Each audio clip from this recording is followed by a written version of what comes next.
ये भगवान ने दिखाया यहाँ चतुर्भुज रूप से प्रकट होकर के कि मुझे जो गर्भ में आया हुआ मानते हैं वे मेरे रूप को नहीं जानते। मैं सब कुछ बन सकता हूँ पर अपने स्वरूप में नित्य स्थित रहता हूँ। तो भगवान यहाँ पर बालक पीछे बने, पहले ये छोटे से बालक के रूप में प्रकट हुए। कैसे प्रकट हुए कि इनके नेत्र कमल के समान कोमल अम्बुदेक्षण। कमल में कोमलता है, कमल में विशालता है, तो कमल के समान भगवान के कोमल और विशाल नेत्र देखते ही मन लुभा जाता है। चार भुजाएं भगवान के हैं, उनमें शंख गदा चक्र और कमल लिए हुए। तो वसुदेव जी के मन में आया कि शायद भगवान के पार्षदों का वर्णन भी ऐसा ही आता है, चार भुजा वाले, शंख से गदा पद्मधारी। पार्षद न हो तो पार्षदों के श्रीवत्स का चिन्ह नहीं होता और कौस्तुभमणि नहीं होता, चार हाथ तो होते हैं। ये देखने लगे तो दिखाई दिया श्रीवत्स लक्ष्मण गलशोभि कौस्तुभम पीतांबरम सांद्र पयोद सौभगम। भगवान के वक्षस्थल पर ये एक सुवर्णमयी रेखा होती है दाहिनी ओर भगवान की। यहाँ पर दाहिनी ओर एक सुवर्णमयी रेखा होती है, लक्ष्मी का चिन्ह होता है। तो देखा कि वक्षस्थल पर भगवान के श्रीवत्स का चिन्ह है ज्यों का त्यों, और भगवान के श्री गलदेश में गले में कौस्तुभ मणि सुशोभित हो रही है, जगमगा रही है। और सांद्र पयोद सौभगम पीतांबरम, कहते हैं कि भगवान का जो शरीर है कैसा है, दिव्य वर्ण कैसा है कि वर्षा काली मेघ के समान परम सुंदर श्यामल शरीर है। इस शरीर की 3 प्रकार से उपमा दी है भगवान की। मानस में आया है और भगवान श्री कृष्ण के वर्णन में तो बहुत जगह ऐसी चीज आई है। नील सरोर नील मणि नील नीरधर श्याम, रसमयता नीरधर और कोमलता सरोर और सुचिक्कणता नीलमणि, प्रकाशित सुचिक्कणता। तो नील सरोरुह नीलमणि नील नीरधर श्याम। तो भगवान का जो नवनील नीरज वर्ण है ये रसमय है, रसमय है और ये अत्यंत सुचिक्कण है, तेजोमय है और ये कोमल है। तो ये भगवान का सुंदर नील मेघ के समान परम सुंदर श्यामल शरीर, इस पर पीतांबर फहरा रहा है और महारवैदूर्य किरीट कुंडल त्विषा परिशुक्र सहस्र कुंतलम। ये अमूल्य माने जो भगवान के श्रीअंग पर जिसका विराजित होना ही जिसका महामूल्य है, जिसको भगवान ने अपने अंग पर स्वीकार कर लिया तो भगवत रूप बन गई। तो ये अमूल्य है, बहुमूल्य है, महान किसी को मिलती नहीं। तो इस प्रकार की वैदूर्य मणि के द्वारा इनके किरीट बने हैं, कुंडल हैं और कुंडल और किरीट की कांति से ये सुशोभित हो रहे हैं। इनके जो घुंघराले बाल हैं, ये कुंडलों की जब कांति पड़ती है और ये मुकुट की आभा पड़ती है तो इनके सुंदर घुंघराले बाल हैं, कुंचित कट हैं, और ये घुंघराले बाल जब ये पड़ती इन पर ये आभा, तब ये सूर्य की किरणों के समान चमक उठते हैं। तो सूर्य की किरणों के समान ये भगवान के ये काले कृष्ण कुंचित केश ये सब जगमगा रहे हैं। और भगवान के उद्दाम कांचिंग कंकणा देवी ही भगवान की के कटि प्रदेश में सुंदर बड़ी मनोहर ये करधनी की लड़ियां ये जगमगा रही। ये जो कांची भगवान की है ये दिव्य रत्नमयी है। यहाँ पर ये बात ध्यान में रखने की है कि भगवान का शरीर, भगवान के गहने, भगवान के कपड़े, भगवान के अंग पर आने वाले रत्न, ये सब के सब भगवत रूप हैं, चिदानंदमय हैं, चेतन हैं। ये कभी कभी अलग पुरुष रूप में सेवा करते हैं और कभी कभी भगवान की अंग की सेवा करने में लग जाते हैं, निरंतर सेवा में रहते हैं। तो भगवान के तटी प्रदेश में चमचमाती हुई तागड़ी करधनी की लड़ियां सुशोभित हो रही हैं और भगवान की भुजाओं में ये बाजू बन रहे। कहते हैं भाई, लोग कहते हैं भगवान गहने क्यों पहनते हैं, क्या गहनों से भगवान की शोभा है? अरे गहनों से शोभा नहीं है, पर गहनों को सुशोभित करना है, गहनों के जीवन को धन्य करना है। गहने अगर भगवान के अंगों के साथ स्पर्श नहीं पा गए तो जगत में गहनों का जीवन और जन्म ही निरर्थक गया। तो भगवान तो चाहते हैं कि सबको उनका स्पर्श प्राप्त होकर के सब धन्य हो जाए, इसलिए भगवान स्वयं गहने बन करके और अपने आप को सुशोभित बनाकर उनको सुशोभित करते। तो कहते हैं भगवान की भुजाओं में मनोहर बाजूबंद सुशोभित हो रहे हैं, भगवान की कलाइयों में कड़े कंकन हैं और ये सब के सब चमक रहे हैं।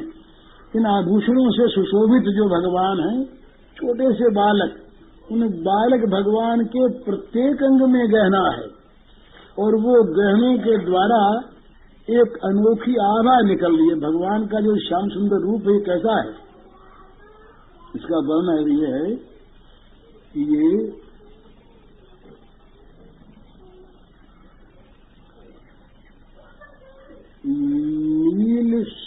नील श्याम उज्ज्वलाभा युक्त है। नीलिमा पर श्यामता है और श्यामता पर शुभ्र आभा है। ये भगवान श्री कृष्ण का स्वरूप है। राम के स्वरूप में श्यामता की जगह हरितिमा, इतना उनका नील हरित शुभ्र आभा युक्त है। और भगवान श्री कृष्ण का जो वर्ण है ये नील श्याम शुभ्र आभा युक्त है, उज्ज्वल आभा है। तो भगवान के प्रत्येक अंग से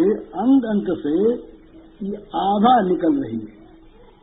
प्रत्येक रोम रोम से भगवान के वो तेज पुंज प्रकट हो रहा है। वो तेज पुंज रसमय है, वो तेज पुंज सुंदर है, वो तेज पुंज आंखों को झलमलाता नहीं, वो तेज पुंज आंखों में अमृत बरसाता है, अपनी ओर खींचता है, भगवान की ओर लगाता है। इस प्रकार से भगवान के प्रत्येक अंग से अनोखी छटा निकल रही है, भगवान सुशोभित हो रहे हैं।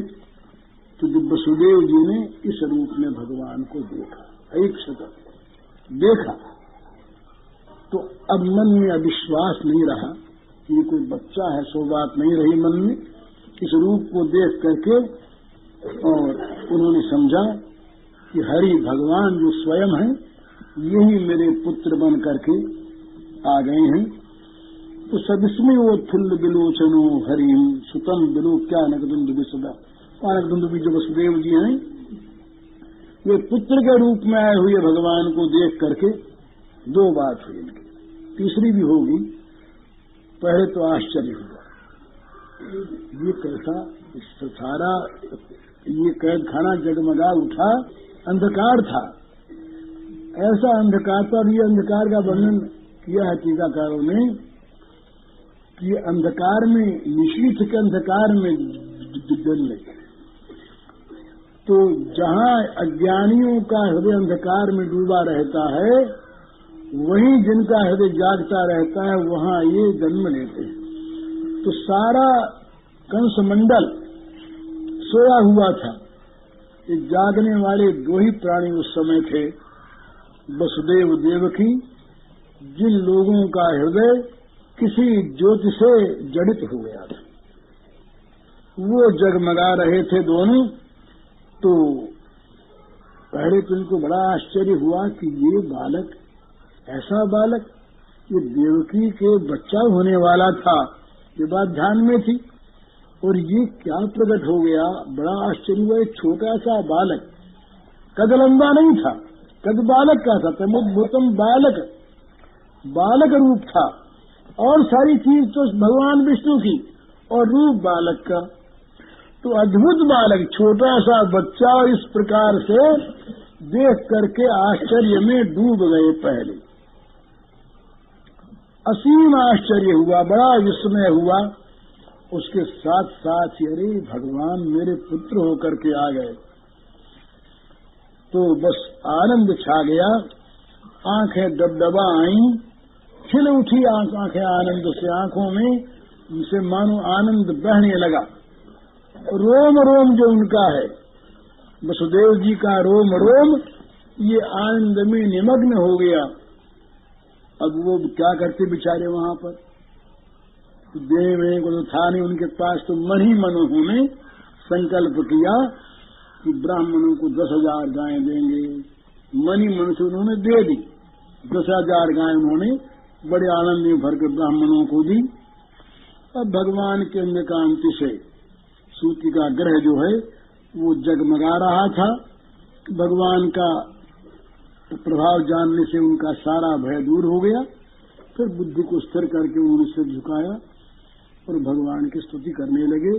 अब इस भगवान के रूप की स्तुति की व्याख्या अब कल हरिओम के बरसे गो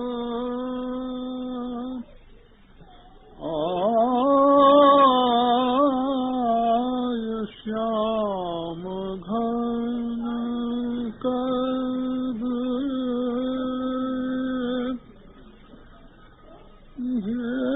बरसे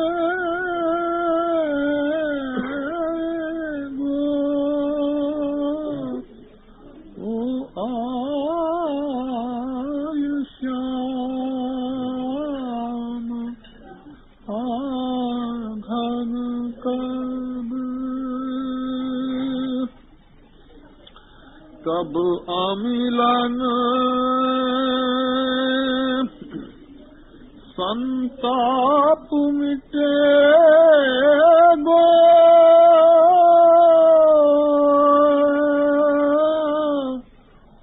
कब अमिलन संताप मिटे गो विरह निदाघ न सोए आय श्याम घन कब बरसे गो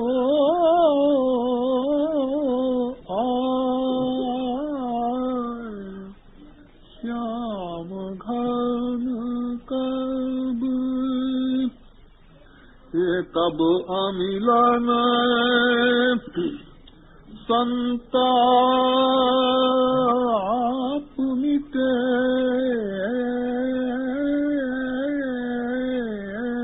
गो ये बिरह निदाघ न सोए आय श्याम घन कब ये बरसे गो आय श्याम घन कब कब मम मन मयूर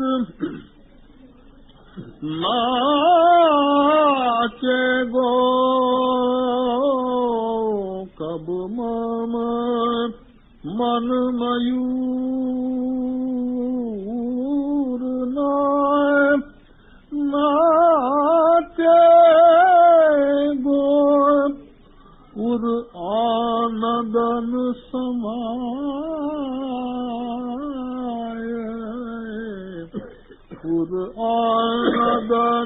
समाए ये कब चित चातक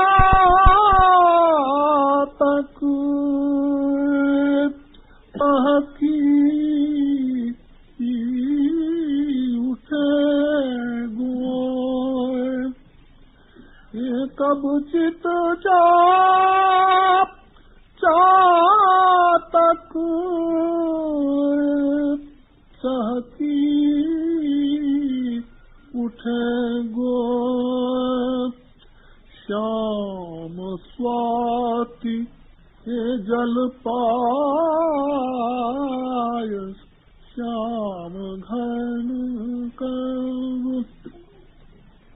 कब चित चातक चाहती उठे गोय श्याम स्वाति जल पाय श्याम घन कब बरसे गोप आय श्याम घन कब श्याम मिलन बिनु कछु नहीं भावे श्याम मिलन बिनु कछु नहीं भावे कछु नहीं मोहि सुहाय कछु नहीं मोहि सुहाय श्याम मिलन बिनु कछु नहीं भावे कछु नहीं मोहि सुहाय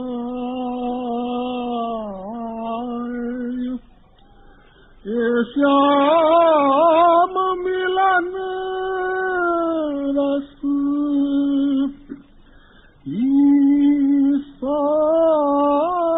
साचो रस श्याम मिलन रस ही साचो रस जीवन में सरसाय श्याम घन कब जीवन में सरसाय श्याम घन कंस के कारागार में वसुदेव देवकी